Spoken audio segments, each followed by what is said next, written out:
Muy buenas y bienvenidos a un vídeo más de la Escuela de Bonsai Online. Hoy vamos a hablar de las directrices del bonsai. Hay una gran controversia con respecto al diseño del bonsai de escuelas europeas, escuelas chinas, escuelas japonesas. Yo os voy a explicar las cosas tal y como a mí me la enseñaron en Japón. Ya esto es una cosa que traté en el primer vídeo en la presentación. Así que lo que vamos a ver aquí son las directrices del bonsai según la escuela tradicional japonesa. Entonces, bueno, de lo que vamos a ver aquí no vamos a entrar en profundidad en especies porque, por ejemplo, el bunjin, el árbol que conocemos como literati, tiene una cantidad de directrices para él solo increíble y cada especie tiene sus propios cánones. Entonces yo os voy a dar una generalidad para que con 4 puntos muy sencillos y muy básicos a tener en cuenta, hagamos siempre o diseñemos siempre un bonsai correcto y bonito. Bueno, pues vamos a empezar con la madre de todas las directrices, la triangularidad. Todos los árboles tienen que ser triangulares. ¿Veis? Más amplio por aquí y se van estrechando hacia la copa. Todos los árboles tienen que ser triangulares. Lo curioso de esto es que el árbol visto desde el lado también tiene que ser triangular. Visto desde la espalda tiene que ser triangular, por supuesto. ¿Veis? Visto desde todos los lados e incluso visto desde arriba. A ver, así el árbol es más ancho por aquí. O sea, vuelve a ser triangular. La triangularidad no tiene que ser perfecta. Entonces todos los árboles tienen que ser triangulares. Las copas, aunque este árbol sea un árbol joven y todavía le falta mucha formación, sobre todo en lo que a las ramas se refiere, las copas también tienen que ser triangulares. Tienen que ser un conjunto de triángulo que entre todos ellos formen una triangularidad. Parece complicado, pero es algo que prácticamente no sale solo. Esto lo estáis viendo en un moyogi, en un vertical informal, pero en el caso de las escobas, que parecen que tienen esa forma así como de paraguas, tengo aquí otro, curiosamente, otro ficus. En el caso de las escobas, esto se considera triangular.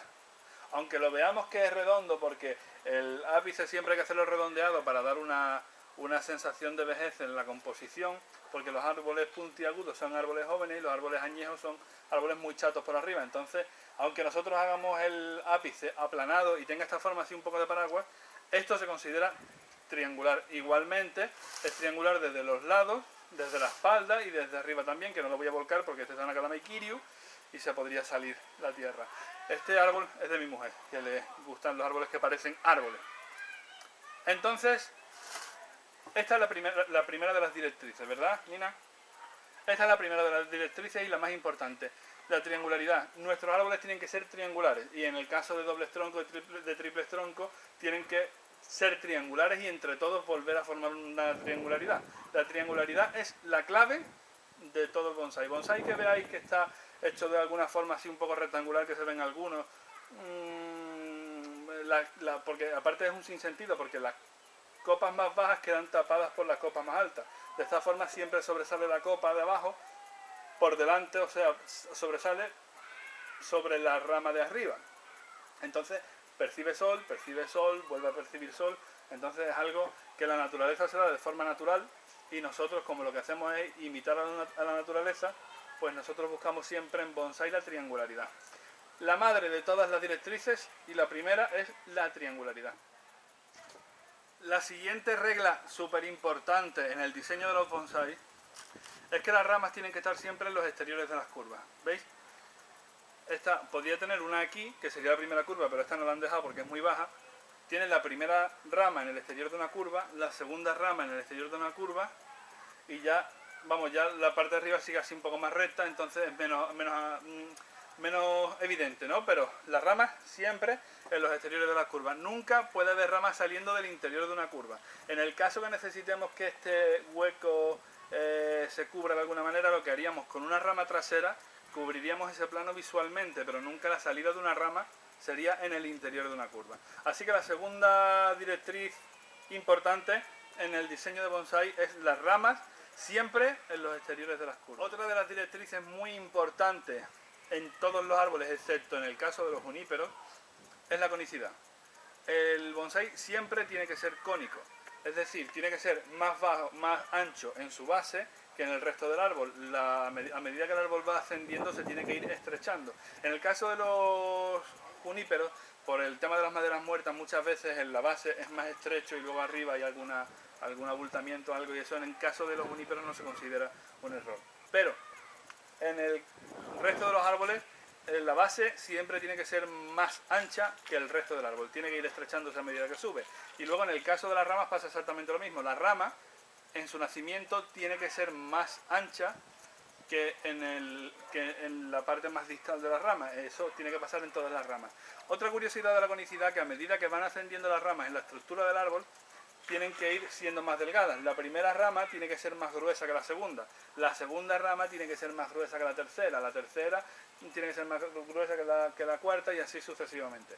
De más bajo a más alto tienen que ser más anchas a más finas.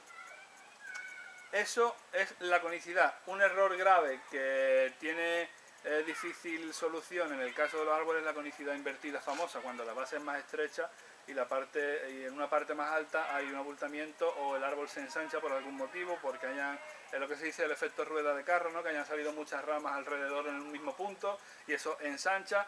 Eso es muy difícil de corregir. De todas formas, tenemos un vídeo preparado para más adelante que trata de cómo a la hora de comprar un bonsái, a la hora de adquirir un bonsái, los puntos que tenemos que tener en cuenta para comprar un árbol sin defectos y con un potencial que nos permita hacer un buen trabajo en un futuro. Así que, tercer punto y muy importante, la conicidad.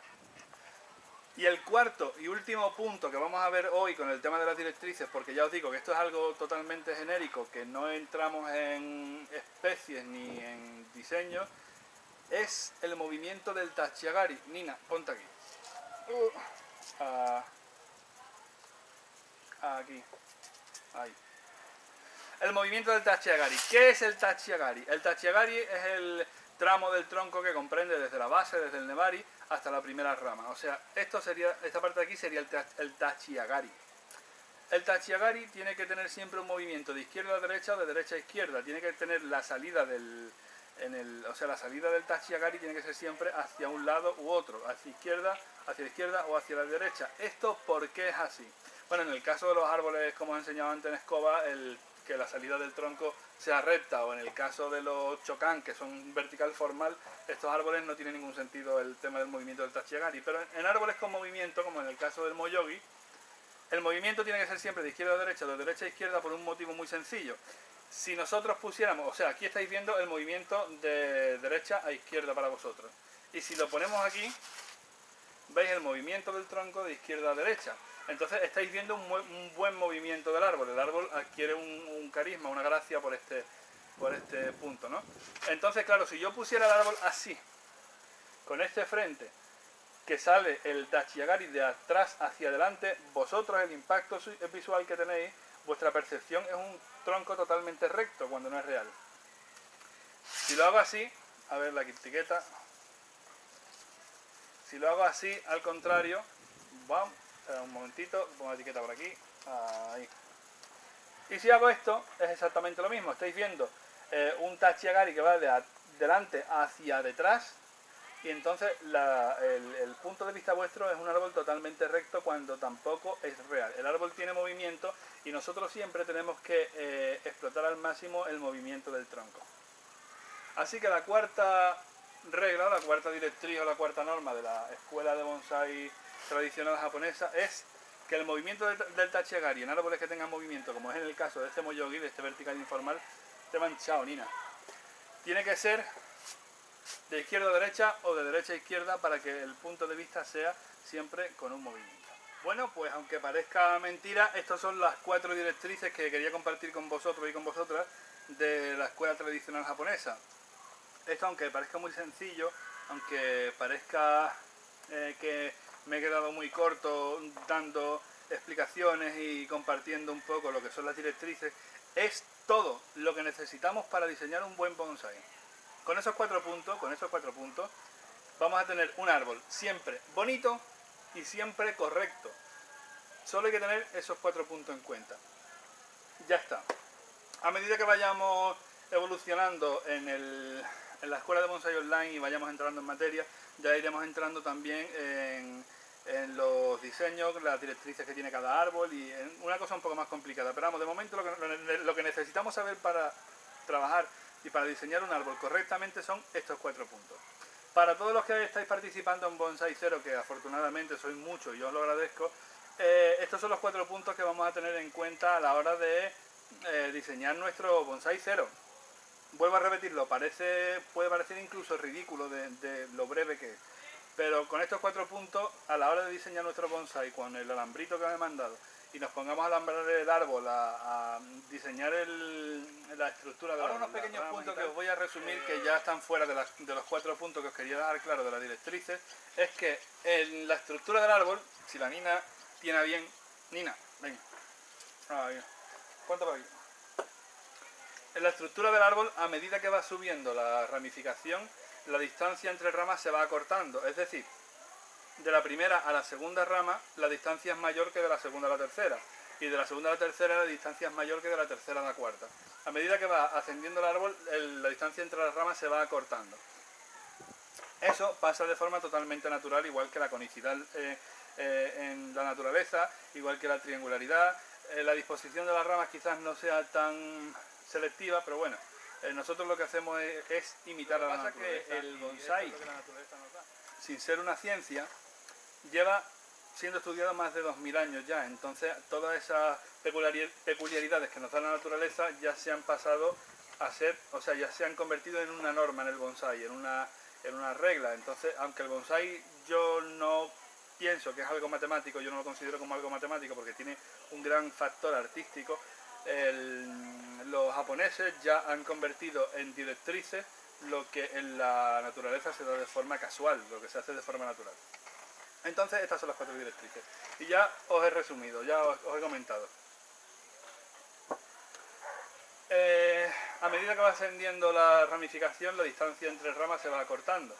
El ápice, normalmente, en la naturaleza, en árboles añejos, se da que el ápice es más achatado que en los árboles jóvenes, que es más puntiagudo. Entonces nosotros, como queremos dar una apariencia de vejez de un árbol añejo, de un árbol ya con un carácter que recibe por los años, está Marito roncando. Lo que hacemos es hacer el ápice más redondeado y más chato para que dé la impresión de que es más añejo, de que es un árbol más viejo. Igual que las ramas caídas, normalmente las ramas en la naturaleza se caen por el peso y por muchos años. Los árboles jóvenes tiran las ramas hacia arriba.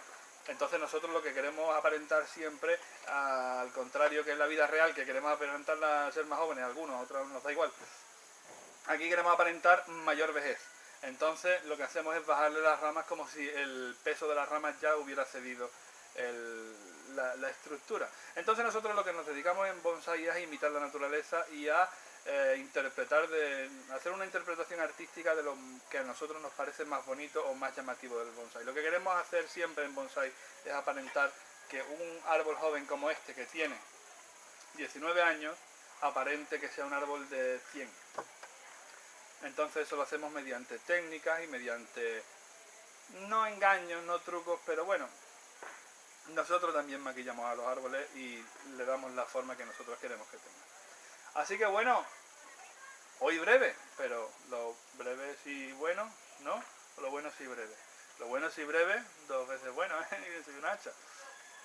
Bueno, pues hasta aquí las directrices del bonsai. Probablemente en este vídeo os queden muchas dudas con las directrices, pero de verdad no os compliquéis la vida, en simplificar mucho estas cosas.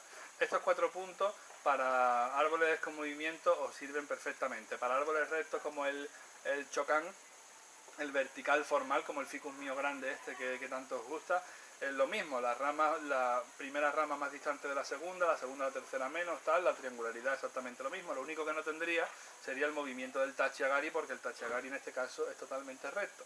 Y lo mismo, el ápice un poco más chato, triangular, las ramas un poco hacia abajo, todo.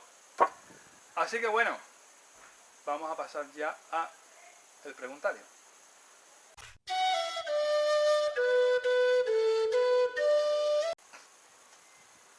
Bueno, pues empezamos una nueva sección del preguntario.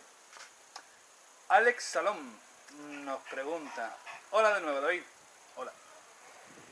Una gran duda que tengo y es interesante para este mundo, mi duda es, ¿se puede vivir del bonsai?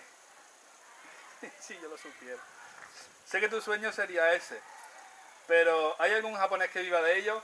Pues sí, la verdad es que sí, y no uno, hay muchos. En YouTube tenéis mi canal favorito de YouTube, que es el de Biorbala, que está en Koukaen con el señor Fujikawa, creo que se llama, que eso es un vivero, un vivero escuela de bonsai también, claro que vive totalmente del bonsai. Taisho-en, donde yo estudié, también es un vivero que vive del bonsai, y Kimura vive del bonsai, Kawabe, Kobayashi, Chiaru, todos estos japoneses que vemos haciendo demostraciones viven exclusivamente del bonsai. En Japón hay, aunque cada vez menos desgraciadamente, en Japón hay mucha afición y una gran cultura con el tema del bonsai. En España es muy difícil vivir del bonsai, es relativamente imposible. Hay grandes empresas como grandes empresas. No tengo por qué tampoco decir quién se gana la vida del bonsai y quién trabaja aparte de hacer bonsai, ¿no? Pero es difícil vivir del bonsai exclusivamente. Yo lo llevo intentando desde el 2007, cuando volví de Japón. Abrí Sankofa Bonsai el 1 de septiembre y lo tuve que cerrar en el 2009. Estuve con el negocio 2 años, abrí un local, una tienda. Al final generaba más gastos que beneficios y no pude. Entonces ahora, en una finquita que tengo, pues me lo estoy montando aquí, la escuela de bonsai, casi no pago local, que esto es mío, y pago lo mismo de luz y de agua y de todo. Y entonces, bueno, yo estoy intentando, pensando mucho, dándole muchas vueltas, dedicándole muchísimas horas a esto para poder dedicarme al bonsai. Por supuesto, como has dicho, es mi sueño. ¿Lo conseguiré? No lo sé. Seguramente si lo que estoy haciendo ahora mismo lo hubiera hecho hace 10 años, hubiera vivido del bonsai. Pero ahora, con la crisis que hay, la gente lo primero que se quita es el producto capricho. Si tienes poco dinero, si están habiendo recortes, no te vas a privar de comer. Tienes que coger el coche para trabajar, tienes que echar gasolina. Si te vas a quitar de algo, va a ser de lo que es prescindible, y el bonsai es un producto totalmente capricho en este caso. Entonces, bueno, ¿se puede vivir del bonsai? Yo lo estoy intentando. Yo me quedé parado y lo estoy intentando. ¿Lo conseguiré? Bueno, en gran parte depende de vosotros, ¿no? Yo hago lo que puedo. Ya os digo que le estoy dedicando muchísimas horas. Yo me estoy levantando a las 7:30, 8 de la mañana todos los días para trabajar aquí, trabajar en la obra de la escuela. Luego estoy en el chat de atención al usuario, que me habéis visto, a las 2 y a las 3 de la mañana. Estoy contestando correos, activando cuentas de usuario, subiendo vídeos en YouTube, con las publicaciones, haciendo todo. Y termino fácil a las 2 y a las 3 de la mañana. O sea, le estoy echando una media, estoy echando de 16 a 18 horas diarias de trabajo de bonsai. O sea que si así no puedo vivir el bonsai, no puedo de ninguna manera. Así que bueno, espero haber respondido a tu pregunta. Sí, hay gente que vive del bonsai, son muy pocos, son muy buenos. Yo lo intento, habéis visto mi material humilde, arbolitos comerciales. Yo trabajo todo, no trabajo nada más que los grandes árboles como los grandes maestros. Yo trabajo lo que me echan, de la mejor forma posible, siempre dentro de mis conocimientos y mis posibilidades. Así que yo, David Cortizas, intento vivir del bonsai. ¿Lo conseguiré? Próximamente.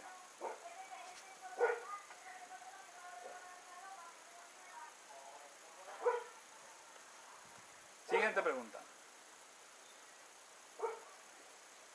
Bueno, una pregunta generalizada que me estáis haciendo muchos. Ah, bueno, antes de esto, antes que esto lo tengo apuntado y no se me va a olvidar, antes que se me olvide. Y esto lo digo con todo el cariño, con todo el respeto, sin mal rollo, sin enfado y sin historia. Muchos me estáis preguntando cosas que vienen en los vídeos. Me hacéis preguntas, yo supongo que porque ya van, creo que he visto esta mañana 75 vídeos y hay gente que los acaba de coger hace poco y no los ha visto todos. Entonces yo os recomiendo que antes de hacer preguntas veáis los vídeos, que miréis bien los vídeos, bueno, que asimiléis lo que estáis viendo, porque me preguntáis mucho sobre el riego, sobre el abono, sobre sustrato, y me hacéis preguntas que ya están contestadas en los vídeos. Entonces yo, a mí me sabe mal, pero lo que hago en ese momento es remitiros a los vídeos. Oye David, que el abono tal o el sustrato tal, pues mira, mírate el vídeo del abono que ahí está explicado, mírate el vídeo del sustrato que está explicado. Yo os digo, sin mal rollo, sin malas formas, por supuesto, siempre desde el respeto, con cariño, porque yo entiendo que hay muchísimos vídeos, que ya os digo, que ya van por 75 vídeos, y hoy voy a subir 3 más, o sea que, fijaos. Y entonces eso, yo os recomiendo que antes de preguntarme a mí directamente, no porque me hagáis perder tiempo, sino por vuestro propio tiempo, le echéis un vistacillo al canal de YouTube, busquéis lo que queréis saber, que probablemente ya esté contestado. Y si no está contestado, seguramente lo veremos en un vídeo más adelante. Yo lo que pienso que podría ser mejor para agilizar toda esta historia sería que me preguntaseis después de haber visto un vídeo las dudas que os han quedado de ese vídeo. Es decir, si en este vídeo de la directriz, oye David, pues yo no tengo claro cómo se hace el estilo cascada porque la rama o la conicidad o la triangularidad o lo que sea, pues me mandáis la pregunta, yo os la contesto por mail y luego os la contesto también por aquí por el preguntario, porque puede ser interesante para otras personas que les haya surgido la misma duda, ¿o no, Nina? Nina dijo que... Otra pregunta muy generalizada, que esta me la tengo aquí apuntada sin que nadie me la haga en concreto, porque me la habéis hecho mucho, es que yo en los vídeos no hablo de las fechas de cuándo hay que hacer las técnicas. Ya os dije una vez que yo no creo en los calendarios de trabajo, yo creo que las cosas hay que hacerlas cuando hay que hacerlas. Parece tonto, pero es real. Entonces, vamos a ver. A ver, un segundito. Por ejemplo, me preguntáis cuándo podemos pinzar, cuándo podemos alambrar, cuándo podemos defoliar. Vamos a ver, el pinzado y el alambrado, por ejemplo, son técnicas constantes en el cultivo de nuestro bonsái. Yo hoy, por ejemplo, he pinzado unos cuantos árboles porque estaban muy largos y los estoy preparando para una exposición en noviembre, que tengo una sorpresa para vosotros. Y alambrar, el alambrado es constante también, cada vez que queráis podéis alambrar, eso no tiene fecha, ni problema, ni nada. El defoliado, sin embargo, es lo que os dije en el mismo vídeo del defoliado, que la pregunta creo que no es cuántas veces podemos defoliar, ni cuándo hay que defoliar, o sea, cuándo hay que defoliar en el sentido de en qué mes hay que defoliar, en qué fecha, o en primavera, o en otoño, o en qué sesión, ¿no? Que se dice en inglés, qué season. Yo creo que la pregunta es distinta. Yo creo que lo que tenéis que tener claro es que el defoliado, por ejemplo, es una técnica totalmente causal. Hay que hacerlo por una necesidad del árbol. Nosotros necesitamos defoliar el árbol cuando el árbol está, por ejemplo, en el caso del ficus que os enseñaba antes en escoba, totalmente tupido y la hoja impide que el sol entre dentro de la ramificación y afecta a la salud del árbol. Esto nos lleva a hacer un defoliado parcial, un defoliado total o cortar las hojas por la mitad, o eso ya depende de lo que cada uno valore con su árbol. Entonces, no hablo de fechas, yo no te voy a decir cuándo tu árbol necesita un defoliado, eso lo tienes que valorar tú. Si tú crees que tu árbol necesita que le entre más sol a la ramificación interior del árbol, por la salud del árbol, pues coges, le cortas las hojas por la mitad, o defolias parcialmente, o quitas las hojas grandes, o quitas las hojas viejas, o quitas todas las hojas. Eso es algo que tienes que aprender a valorar tú. Yo solo te puedo explicar cómo se hace y qué función tiene. ¿Cuándo aplicarlo? Es tu decisión. No tiene más. Lo que sí os recomiendo, por ejemplo, aquí en Cádiz, en el caso de los ficus, no sé si alguna vez he hablado de los ficus, pero aquí en el caso de los ficus, aquí a mí no se me ocurriría nunca, a mí, defoliar, por ejemplo, en noviembre, porque sé que en diciembre y enero va a venir mucho frío, el árbol va a estar parado y no va a producir hojas, y si viene una bajada de temperatura muy importante, el árbol está totalmente desprotegido, entonces el frío entraría dentro de la ramificación y podría arruinar la ramificación total del árbol. Entonces, yo lo que hago, por ejemplo, con mis ficus es no pinzar. A partir de septiembre ya los dejo que tiren, se ponen como pelotas, pero si aquí viene una ola de frío, que alguna vez ha llegado, que alguna vez ha granizado, lo que va a perjudicarse son las hojas más superficiales. La ramificación va a quedar intacta porque está protegido por la hoja del árbol. Entonces eso es un poco cuestión de valoración de cada uno. En el bonsái hay que utilizar, conociendo directrices y conociendo cultivo, hay que utilizar mucho la lógica, pero mucho, mucho. Así que lo siento, pero ya os digo que yo no creo en calendarios de trabajo. Y la última pregunta de hoy es del amigo Pablo y nos dice: ¿es necesario esperar a que las ramas tengan el grosor adecuado para pinzarla? Bien, no es necesario, pero es aconsejable. Nosotros, si ya lo veremos cuando hagamos el cultivo en coladores o en escurridores, ya veremos cómo se diseñan los árboles, cómo se van llevando a cabo y eso va a ser uno de los puntos a tocar. Pinzar la rama antes de que coja el grosor necesario lo que va a hacer es ralentizar el crecimiento. Si nosotros esta rama que es muy delgadita, la dejamos que tire, larga, pero larga, 1 metro, 1 metro y medio, sin pinzar, y dejamos que la ramificación tire, esta rama en muy poco tiempo se va a poner muy gruesa. Entonces, una vez ahí ya podemos cortar y empezar a trabajar en la ramificación del árbol. Eso también tiene su forma de hacer. Eso tenemos un vídeo más adelante que será la estructura de las ramas, cómo crear ramas y cómo se forman las ramas. Es algo muy curioso, pero hay que saberlo. Entonces, si nosotros ahora mismo esta rama así, ya la vamos pinzando, el árbol va a seguir creciendo, evidentemente, y la rama va a seguir engrosando, pero no va a engrosar al mismo ritmo que crecería si dejáramos el árbol sin pinzar con los brotes largos. Entonces, no es imprescindible no pinzar la rama hasta que coja el grosor necesario, pero de esa manera aceleraríamos el crecimiento del árbol. En el caso de bonsai cero, que son árboles que ya vienen formados con sus ramas hechas y tal, y con su ramificación primaria definida, vamos a tener esas dos opciones. Vamos a poder dejar las ramas largas para que engrosen no solo las ramas, sino la conicidad en la base del tronco, en el tachiagari y el nebari. Vamos a poder dejarlo largo o vamos a poder dejarlo pinzadito para hacer una ramificación fina, sobre todo en el caso de los olmos, y la ramificación se va a mantener más delgada. Entonces es una cuestión de opciones, ya eso lo expliqué en el pinzado.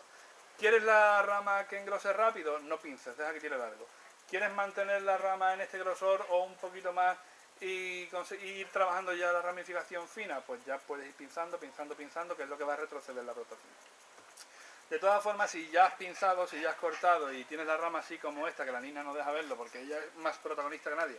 Me habéis dicho ya por correo electrónico que Nina es la superestrella de mis vídeos. Yo ya estoy pensando en hacer un tutorial de ella sola y yo interrumpo de vez en cuando. Si ya has cortado la rama y ya la tienes pinzada y la tenemos ramificada, lo que podemos hacer es dejar en una punta una rama de sacrificio, o sea, dejar la rama pinzadita, la rama formada, y dejar una rama de sacrificio larga, y con esa rama de sacrificio vamos a seguir engrosando el árbol. Se llama de sacrificio porque una vez que consigamos el grosor que queremos, esa rama la podemos cortar. En el caso de los ficus, lo que podemos hacer es producirles raíces aéreas en la base de la rama, y esas ramas van a tener una sobrealimentación que va a hacer que la rama engrose muchísimo más rápido. Todo eso es cuestión de técnica y mucho de lógica, conociendo el cultivo y las técnicas. Así que bueno, yo creo que ya hoy está bueno lo bueno. Parece, o lo vuelvo a repetir, no quiero ser pesado, parece que me he quedado muy corto, que he dicho nada más que 4 puntos, 4 directrices, pero teniendo en cuenta eso, que es lo más básico, vais a tener un árbol correcto, un árbol bonito y las ideas muy claras, muy claras. Luego ya, a medida que vayamos evolucionando, iremos entrando más en materia y poquito a poco. Más base en el principio y luego estrechando. Así que nosotros somos como los bonsai. Vamos a ir madurando con el tiempo y vamos a ir cogiendo carácter. Bueno, próximo vídeo, estilo según diseño, estilo según tamaño. No sé si lo voy a hacer los dos en uno o voy a hacer primero estilo según diseño y luego estilo según tamaño. Ya lo veremos, ya me lo pensaré, ya veré si me sale mucho temario o me sale poco. Va a hacer 2 vídeos largos, o sea, hacer 2 vídeos cortos o hacer un vídeo largo. Así que bueno.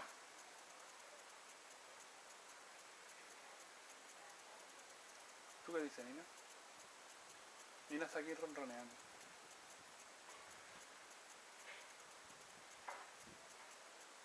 Así que bueno, un abrazo y hasta el próximo vídeo.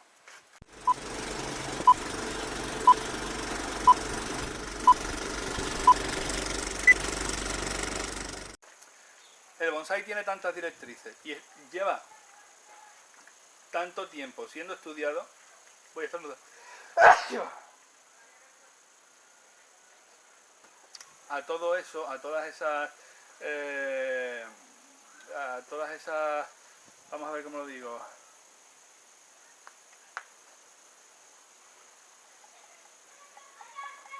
Bueno, pues empezamos una buena.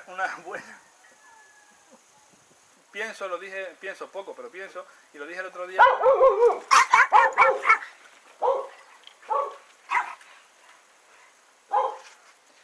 Bueno, el próximo vídeo, diseños por especies, diseños por...